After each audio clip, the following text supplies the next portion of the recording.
नमस्कार दोस्तों, मैं ज्योति चौहान आज आपके सामने उपस्थित हूँ एक नया वीडियो लेकर, जो मेरा टॉपिक है मध्य पाषाण युग के साथ। तो दोस्तों, मध्य पाषाण युग क्या है, इसका सन क्या है, इसके बारे में जानकारी हमको सबसे पहले किसने दी, आइए चलिए मैं आपको बताती हूँ।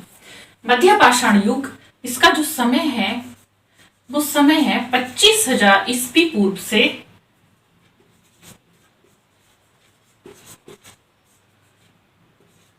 10,000 ईस्वी पूर्व तक का।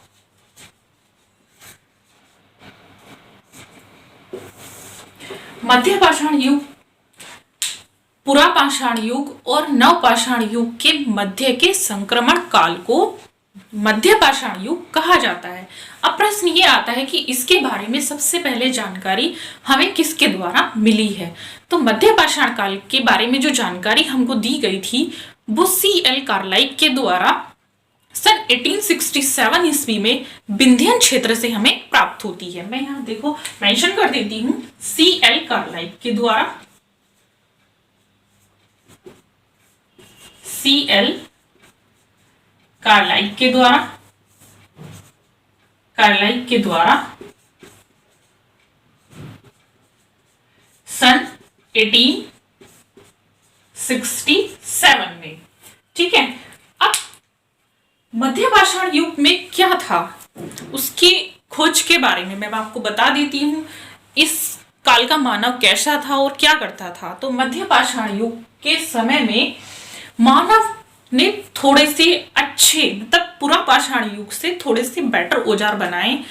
उसके औजार माइक्रोलिथ थे, माइक्रोलिथ कहलाते छोटे आकार के थे। इस काल के मानव ने दाह संस्कार करना भी सीख लिया था और इस काल के का जो मानव था वो दाह संस्कार की प्रक्रिया तो उसने शुरू की थी। उसके जो हमें अवशेष प्राप्त होते हैं गुजरात के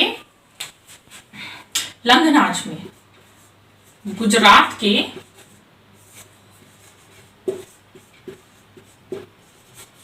लंगनाज से हमें 14 मानव कंकाल हमें प्राप्त होते हैं। ये प्रश्न आता है स्टूडेंट्स, इसको ध्यान रखेंगे। गुजरात के लंगनाज से हमें मध्य पाषाण युगीन 14 मानव कंकाल हमें प्राप्त होते हैं। इससे हमें पता चलता है कि उस समय का जो मानव था वो दाह संस्कार की प्रक्रिया जो शुरू हुई थी वो मध्य पाषाण युग से शुरू हो चुकी थी। अब इसमें आगे आता है कि इसमें उत्तर प्रदेश की एक और जगह है, उत्तर प्रदेश के प्रतापगढ़ से भी उत्तर प्रदेश के सरायनगर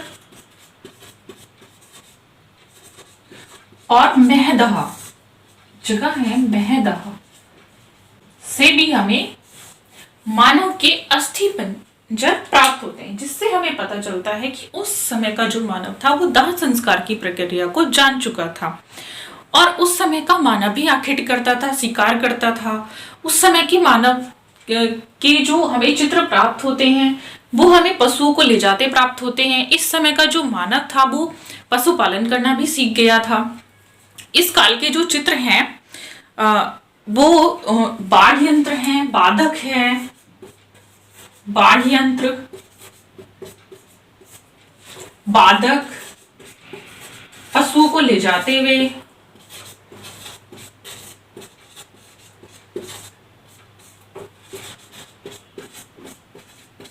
पशुओं को ले जाते हुए,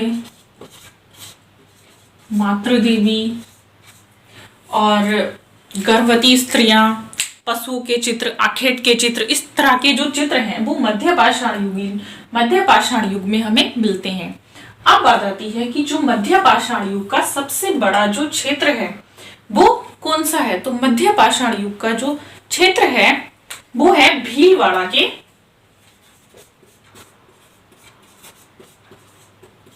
भीलवाड़ा में कोठारी नदी का नाम है। कोठारी नदी के तट पर बाघोर, ये मध्य पाषाण युग का सबसे बड़ा क्षेत्र कहलाता है। भीलवाड़ा में कोठारी नदी के तट पर बाग। इसके बारे में हमें जानकारी CL कार्लाइल के द्वारा सन 1867 में दी है। तो स्टूडेंट्स, मैं आपको बता देना चाहती हूँ, थोड़ा सा आपको कुछ मेन पॉइंट पे फोकस करना है। सबसे पहले आप इसका संध्यान रखेंगे और जो मेन क्वेश्चन है वो ये है कि इसके बारे में हमें जो जानकारी प्राप्त हुई है वो किसके द्वारा हुई है? CL कार्लाइल के द्वारा सन 1867 में। और इसका जो सबसे बड़ा क्षेत्र याद रखेंगे, भीलवाड़ा में कोठारी नदी के बागोर पर। इसके चित्र हैं, बाघ यंत्र हैं, बाधक है, पशुओं को ले जाते हुए गर्भवती स्त्री है, आखिट के चित्र हैं, शिकार के चित्र हैं, पशु पक्षियों के चित्र हैं, आदि चित्र हैं। और इसमें जो हमें 14 कंकाल प्राप्त होते हैं वो गुजरात के लंगलाट से 14 मानव कंकाल हमें प्राप्त होते हैं। इसमें सबसे ज्यादा हमें अस्थि पंजर, मानव के अस्थि पंजर प्राप्त होते हैं। और एक चीज और याद रखनी है कि इसमें मानव जो है वो पशुपालन करना सीख गया था और इसमें दाह संस्कार करना सीख गया था। तो आपको ये चीजें याद रखनी है। मैं आपको फिर से मिलूंगी एक नए वीडियो के साथ नवपाषाण युग में। तब तक के लिए धन्यवाद।